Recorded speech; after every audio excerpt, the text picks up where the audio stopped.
the UNM Gallup branch, intending to go into education, and after a couple of classes, I thought, I think I can do this nursing thing. I wanted to be in the medical field. I actually wanted to be a dentist.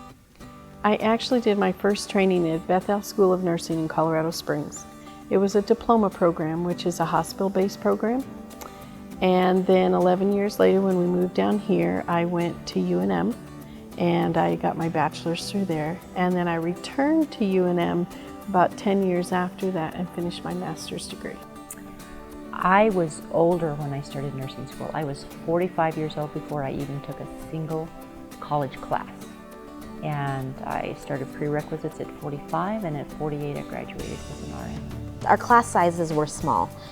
You would start with a class that's less than 30, and then depending on how people did, maybe end up with 20. And so for 4 semesters you're together, and you really get to know people and care about each other. In my class of about, I think there were about 24 of us, and at least half of us were 45 years or older. And I made friendships that will be lifelong friendships. We were a very tight group, even the younger ones and the older ones.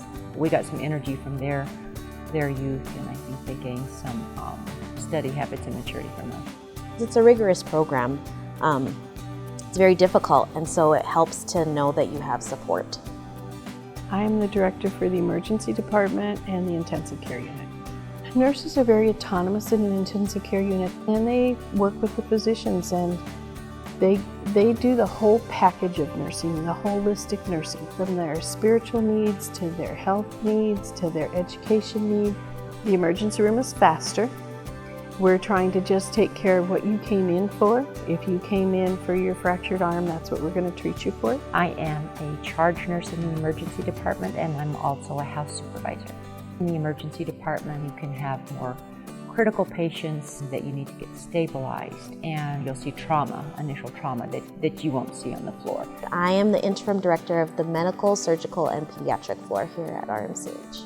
We spend a lot of time in front of computers and making sure we document everything that happens, getting medications, making sure that we know our patients' vital signs before we give them certain medications, talking to doctors and lab people and pharmacists, talking to families, updating them on their family members. I like to be around people, and I like to see that I make a difference in people's lives.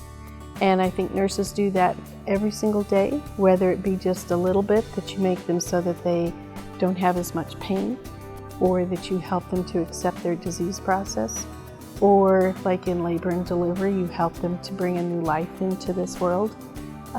But the fact that I can help make a difference to everybody at any point during the day is what I like the best.